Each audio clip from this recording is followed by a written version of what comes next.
Legend held that the weapon contained a relic from a long-vanished species, a talisman of power designed to break the minds and souls of lesser races. That seemed, as far as Trazyn was concerned, accurate. The great winged staff head connected with a lightning flash, and the acrid smell of disintegrated stone. An energy discharge rocked the huge gates on their hinges, blowing them backward and spreading cracks for 5 cubits down the wraithbone floor. Trazyn strode out on the causeway and saw what he'd expected.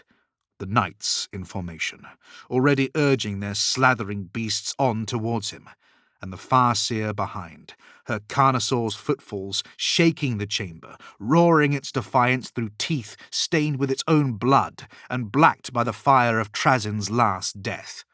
As much as he hated them, they were exquisite. Burnished wraithbone helms, millions of years old, shining in the watery light of the platinum pools. Lance pennants woven from void silk, insubstantial as smoke, streaming. The terrible majesty of the mutated Carnosaur and the regality of its rider, her shoulders burdened with a cloak fashioned from the plumage of native birds. They made the causeway, bore down on him. He, in turn, held up a cube darker than the emptiness of space. Prismatic light speared out in a beam, danced on the lead rider, then spread in an arc, questing, analyzing, measuring the dimensions of each rippling muscle and strand of perfumed hair. A keening whine emanated from the box. It shook in Trazyn's mechanical grip. He triggered the lock. The charge stopped. It did not falter or pull back. It merely ceased movement. Raptors froze mid-leap. The Carnosaur's bellow was cut off. All was still, save for the void silk banners, which, due to their unusual physical properties, continued to slowly ripple in a non-existent wind. And then it was gone. All of it. Not even a scent remained. Trazyn walked through the empty air and approached the world spirit. He so disliked to run, but the shortness of time hastened his footsteps. "Do not worry," he said to the cube, which burned so cold that none but a Necron would be able to hold it. "You will not be separated from your beloved gem." Trazyn plunged a fist through the ancient Carnosaur's skull. Its brittle structure cracked and sundered under the blow. Eldari souls rushed up from the fractured calcium like embers, drifting out of whatever wraithbone had been woven around and through it. He closed his hand around the gem and pulled it free. His hand did not curl and blacken. His back teeth did not go white-hot. His bones did not crack. And he had no regrets. Until, at least, he received the security alert. Something had broken loose on Solemnes. It was easier if he focused on small things. The whirl of the cosmos was too vast, too chaotic. There was no order of operation. Like a neurocircuit full of tangled wires, it was impossible to know where each led until you took it between your fingers and followed it. Knowing where to start, that was the hard part. So he started from the beginning, when all matter lay in the same place. Orderly, satisfying. Nothing but oneness and potential energy. The last moment when the universe was truly at peace. He savored it, aware that it was not real. Indeed, there was no guarantee the universe began this way at all. It was merely an engram simulation of a theorem, a meditative aid, authentic enough to trick his own mind into emptying so he could feel the flows of time and matter. During powerful rituals, whole solar cycles would pass with him in this state. He let it happen. An explosion. He screened out the noise and clutter, focusing on what he wanted to find. Saw it. Followed it. A single particle tumbled through the dark. Then light was born, and he saw the little mote whisked away on the eddies of the void, collecting with other particles of its type. Watched ages pass as it built from a speck to a rock to a meteorite. watched it, haloed by flame, enter the atmosphere and bury itself in a nameless continent. Watched as a Necron extractor wraith bored the meteorite free. Necrodermis can be reused an infinite number of times. The particle was first embedded in the hip joint of a warrior, then a monolith's hull, a piece of jewelry lost and recycled. Then, yes, there it was, inside a cable in a doorway neurocircuitry panel. Ancient, faulty. Its alloy impure from the moment of creation untold ages ago, stressed from overuse, half-life draining, waiting for the moment it was fated to short. He reached out with a spectral hand and helped the moment come. Glyphs, each as tall as the intruder, lit up in 2 rows. Sigils of protection, threatening death to any that dare enter without the assent of Trazyn, overlord of Solemnes. The threat might have been more potent if the glyphs themselves were not guttering like lamp wicks in a gale, the electrical fault cascading throughout the gateway. Finally, the great slab ground backward and parted between the columns of glyphs, each massive piece separating and sliding behind the inner wall of the chamber. Trazyn had been collecting artifacts for his gallery for eons now. Not even the dead gods themselves knew how long. And while he knew his collection better than any being alive, the sprawling complex of halls and exhibition spaces was as much a labyrinth to him as it was to the intruder. Architect wraiths followed standing orders to build outward, meaning the facility sprawled in every direction, with chambers Trazyn himself had never commissioned or visited. Some proved perfect housing for new acquisitions, while others languished, forgotten for millennia. This was one such forgotten gallery. Empty and sterile, sealed directly after its creation. No construction debris marred its shining black stone floor. Not even dust settled on the empty display plinths. But before the intruder lay a group of work scarabs. They lay on their backs like stones collected together in a river, spindly legs pointing skyward to harvest ambient energy waves to power their dormant energy banks. The intruder stirred his metal fingers over the mindless drones, casting an interstitial command that awakened them from their slumber. He followed by interlocking his fingers in the hexagram of Thule, severing them from the security network. He knelt down to their level, leaning heavily on his staff. For a moment, he paused to admire the aquamarine plates of their carapace. Gold filigree, set in geometric circuit patterns, inlaid in their jeweled casings. Nihayalek dynasty, the intruder thought, sighing. So rich, yet so vulgar. Not even the lowest scarab escapes your garish eye. Then, leaning down to the awakened scarabs, he whispered where he wanted to go. Legs skittered on the hard surface of the floor, almost in excitement. Then the swarm departed as one, milling around the intruder and passing over his clawed feet in their haste to direct him to the proper corridor. Oricon the Diviner, master astromancer of the Sortek dynasty, architect of time, and the last seer of the Necron tier, followed them. Trazyn stepped out of the wormhole and closed it behind him. No one else would be coming back. It had been a near-run thing, much closer than he would have liked. With the world spirit bleeding power, the panicking Eldari savages had overwhelmed the Lich Guard defending the temple's gateway and forced themselves inside. Trazyn had fled upward, climbing lizard-ribbed stairways to an upper gallery, and used his obliterator to blast a passageway through the wraith-bone dome. The Night Scythe had been waiting for him outside, hovering upside down to protect the captive wormhole on its belly. Its wings were scored to black metal by the shuriken volleys, peppering it from below, gold and green decorative dermis flaking off like rust. Trazyn got a glimpse of the Eldari temple complex, the rainforest canopy far below him, broken here and there by monoliths and bone arches, before he leapt onto the underside of the scythe, strode across its pitted skin, and dropped into the wormhole. He left the scythes with an order to return, or, if too heavily damaged, expend all ammunition, then ram a high-priority target, preferably one of the cursed carnosaurs. Chief Archivist Overlord, Master. Sanet, the light sculptor, Trazen's chief curator, knelt. His 8-fingered hands splayed on the polished floor in obeisance. Solemnes rejoices at your return. Does it?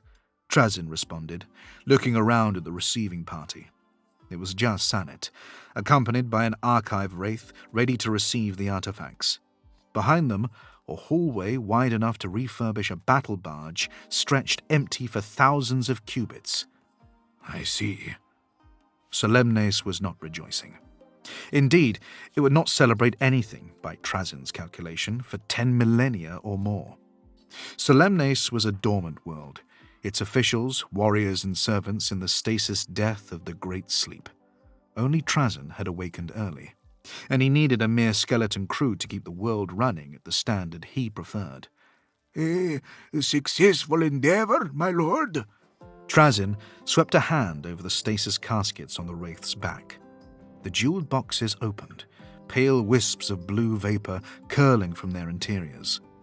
Trazen set the gem into the larger box and closed the lid manually, ensuring it locked.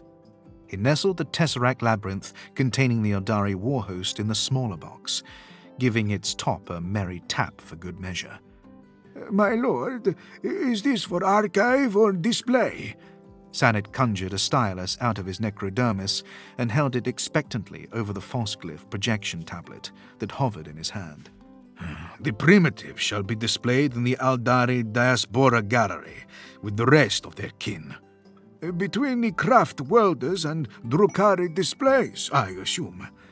The stylus danced on the light of the hologram tablet as Sanet spoke. Normally a Necron would not need such a thing, but like many who had arisen from the Great Sleep, Sanet's neural matrix had degraded over 60 million years. The deterioration had affected his short-term mnemonics. He could remember chains of code hexes yet failed to recall what had just been said. The constant note-taking, obnoxious as it was, helped with that. Auditory information were not imprint on his engrams, but the tactile experience of writing the words created a workaround. Though he could no longer serve as the cryptech he'd once been, Trazen valued him for his skill with hard light hologram projections, the method he had chosen to display his collection. Everyone had their damage. Of the few who'd already arisen, several of the old highborn of Necrontyr emerged not knowing their names. Others were complete automatons, or even mad.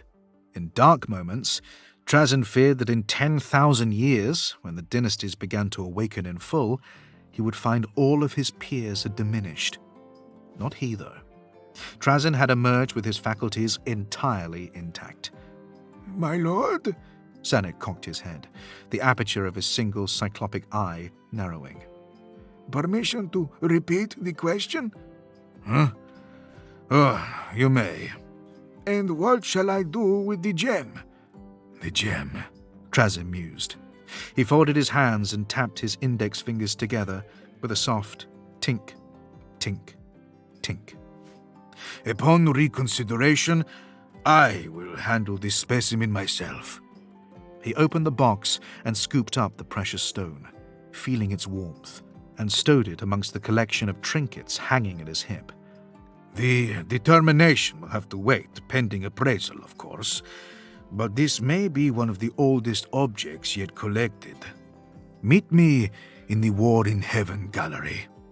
Trazen turned to go, summoning his catacomb command barge with a thought, then stopped. An interstitial message burned in the corner of his vision, the holographic phosglyphs casting a jade glow on Trazen's death mask. Security glyphs blinked on its message seal. He opened the message, unfurling it downward like a scroll, absorbing the technical data like the calculation machine he was. What's this, Sanet? Sanet opened an identical alert. Exhibit breach in the Dawnwood sector. Gallery 1023. Thoth subcontinent. Coordinates 52.941472. minus 1.174056. The Chad Burrow ecosystem, Trazyn snarled. He conjured a holographic image. The image was dim in color, tinged with the green corpuscent of the chrysoprase projection, but the visuals were crisp and comprehensible. A barrel-shaped container of Earth, 4,000 cubits wide and 3,000 tall, floated in suspensor fields at the center of a vast chamber. Long-limbed creatures milled about the top, struggling from holes in its surface. Trazyn sliced at the hologram with his fingers, and it split in two like a cutaway schematic. On the inside of the earthen plug, tunnels wormed their way between vaulted worship chambers and earthen family burrows. Chrud scrambled upward, sensing their moment to escape had come. After all, they had been imprisoned inside hard-light holograms, caught like insects in amber, for at least 2 millennia. Thoughts frozen at the moment of their acquisition, with only the most astute and neurologically gifted sensing that any time had passed at all. Those races, steeped in the Empyrean, for whom the tides of the warp were part of their very makeup, tended not to fare as well. They tended to go mad. Like these Chrad, for instance, tearing each other apart with their shovel-like digging claws, spattering odd, viscous flesh on the tunnel walls. Strange arms, articulated like a spine, doubled in on themselves as they struck at each other like drovers whipping at a herd. Seismic activity? Asked Trazyn. That was usually the cause. No reports of stasis field failure on the tectonic plates, Lord Archivist, Sanet replied. Tesseract restart protocol and stasis containment not answering. Deploy the containment phalanx, Trazyn said, with swiftness. And hurt the exhibits, Lord. They're panicking, trying to dig out, Trazyn said, pointing at the milling creatures choking the corridors. A few had split off and were tearing at the walls, trying to find the sunlight they so despised. Anything but the centuries of claustrophobic dark. I have at least 10,000 more Chrad in storage. But dead gods know when I require another intact burrow.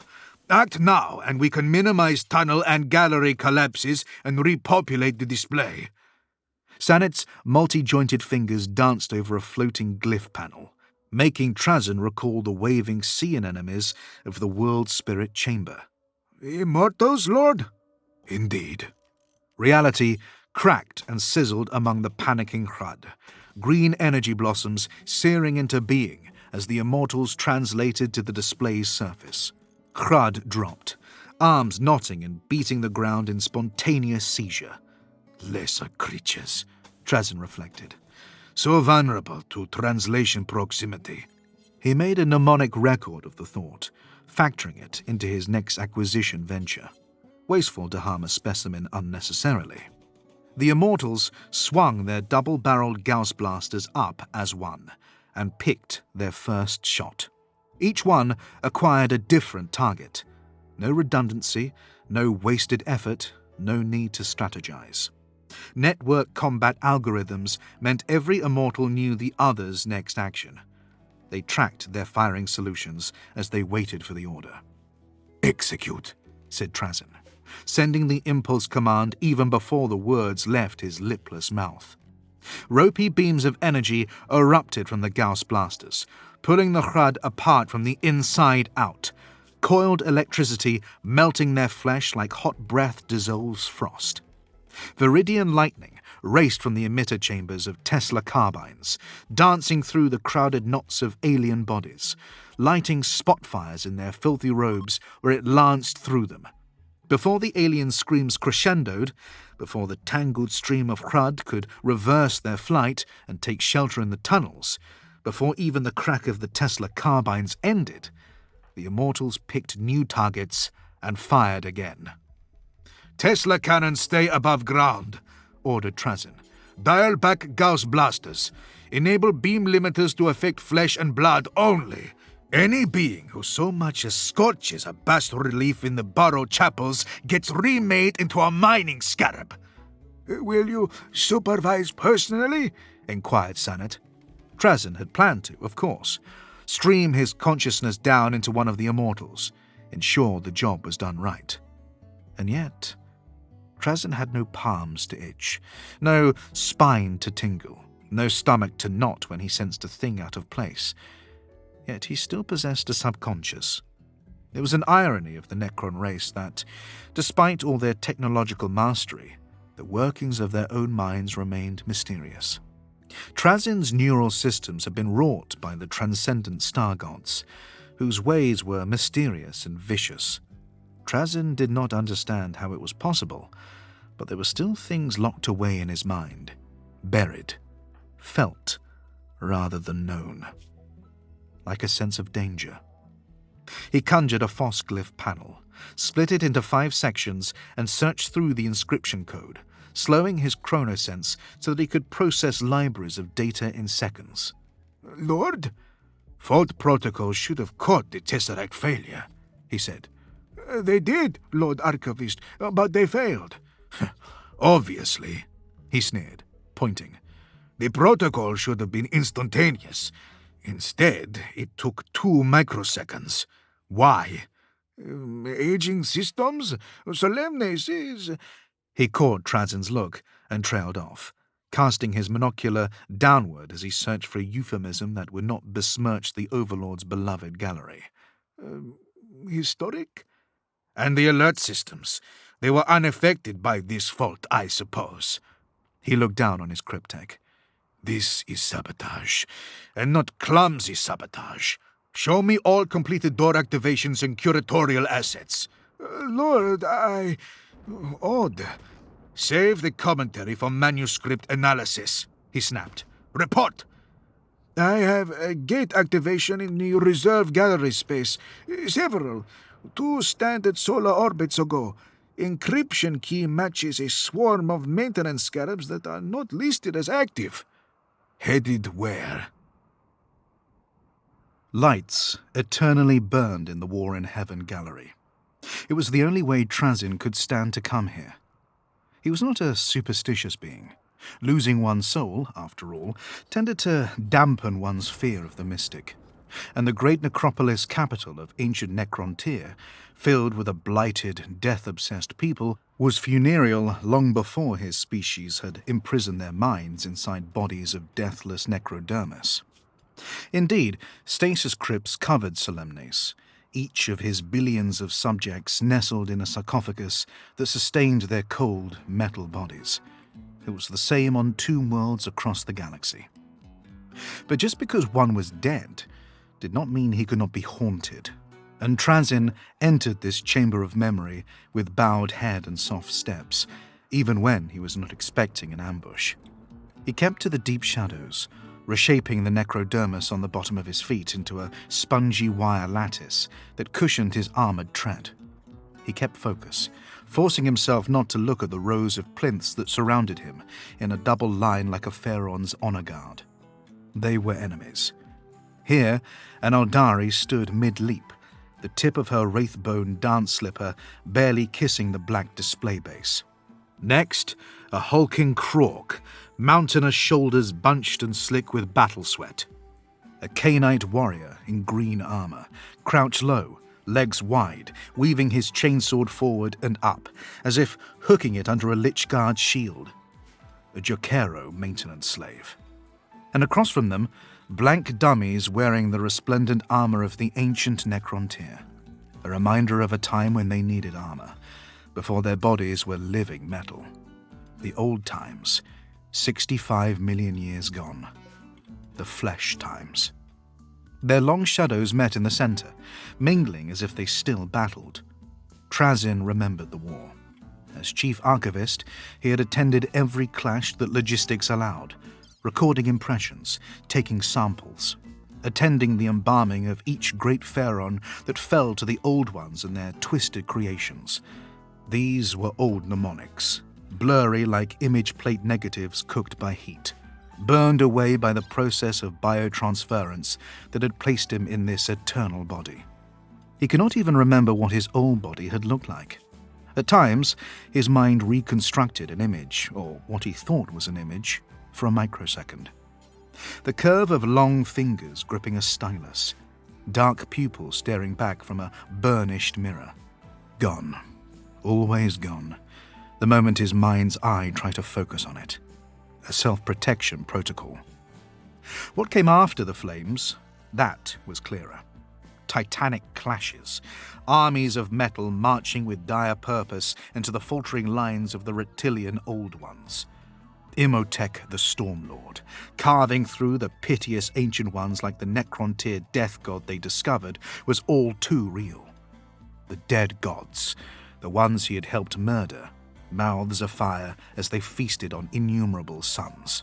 And then these Eldarian Krork, being so adept at their own particular aspect of violence. One, all rage and clamour, the other grace and silence. These intrusive mnemonic routines ran in the background, passing in the span of a finger snap as he stalked forward, primary subroutines looking for evidence of the intruder. Scry filters layered over his oculars, searching for security anomalies. He could see the stasis fields surrounding each plinth, shimmering like the air above a candle flame. Protection against seismic violence in this most precious of galleries. The bulbous, ever-flowing swell of the magnetic fields pressed upon each other, ensuring that nothing save Trazyn could pass without triggering an alarm. Then he saw the hex, and relief flooded his cold hydraulics. Because to think about this problem meant banishing thoughts of the past. 2 magnetic fields had been parted where they met, pinned back with technomantic hexes that burned with the blue-white glow of arcing electricity. Occult glyphs engraved on the very skin of reality. Trazyn was no sorcerer. He had little talent for the occult arts, and less patience. Besides, he was an overlord. He had cryptex to deal with that sort of thing. Delegation was one of the chief joys of power.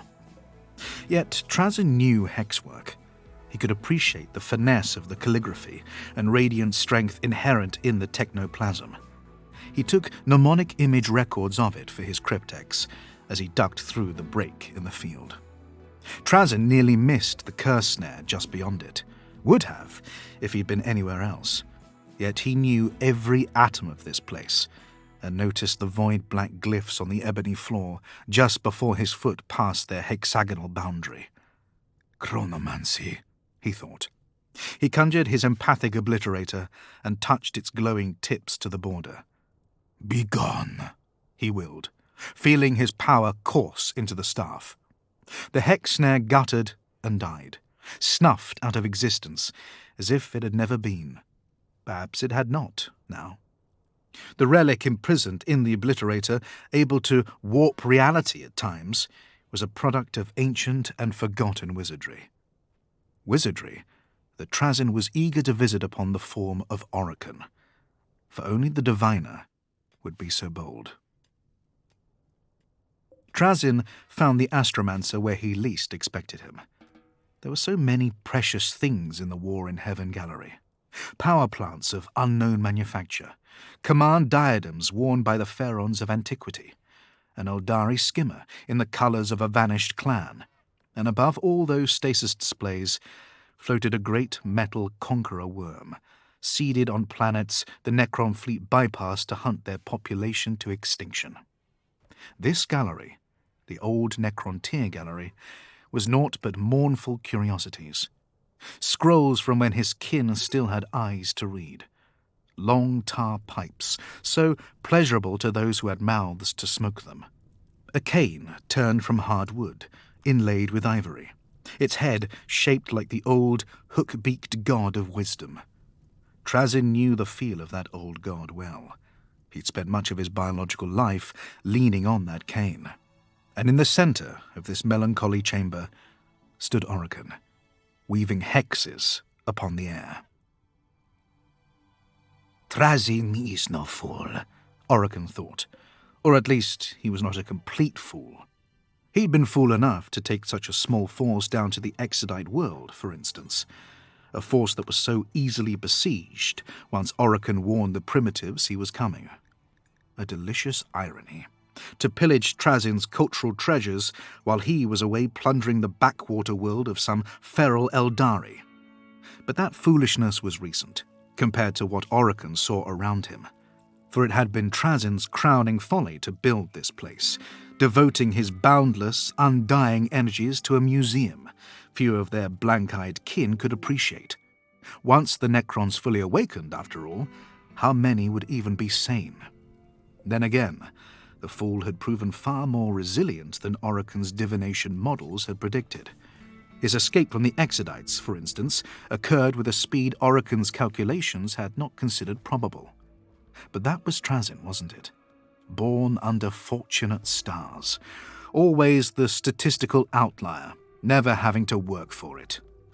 The bastard. It could be the place. Abnormal chronostreams threw off his powers of divination. Intrusions from the immaterium snarled the calculations, and this planet, well, Solemnes, was a nightmare. So many objects and beings out of place, held ageless in stasis fields and tesseract vaults. 10,000 discrete timelines worth of chrono noise. He could feel it even on the edge of the sector. A great cataract on the eye of the universe. A blood clot in the time stream. Solemnes would have to fall someday, but right now it was not his main concern. But the trash data had snarled his predictions more than once during this infiltration. Orokin had even been forced to reverse his paces and sabotage the Hrad burrow to provide a distraction. Thankfully, he had all the time in the world. Hexes and zodiacs burned around him, floating in the ether, pinning back layers of magnetic fields and diverting sensor beams back to receivers, masking his presence from the environment sniffers. All those layers of security for one inert object. Trazin either had some inkling of what this object did, or he was the most paranoid being in the galaxy. Or perhaps the overlord of Solemnes believed that if something should be done, it should be overdone. Typical Nahir-like attitude. It had taken Orokin 3 Necron-tier solar years just to get to this point, gingerly peeling back each layer of security. Nearly there. The final stasis field shimmered a gossamer blue as Orokin wove the spell. Third finger and thumb of his left hand pressed together, marking the triangular borders of the working. Right hand dancing inside like a harpist's, painting glyphs forgotten by most in the ancient days. Hexes so forbidden that in the flesh times any who spoke them aloud would have his teeth pulled and tongue branded. Perfect. He put his fingers together, spoke the final invocation, and snapped them. The hex flared to life, dripping purple sparks where the borders held back the field.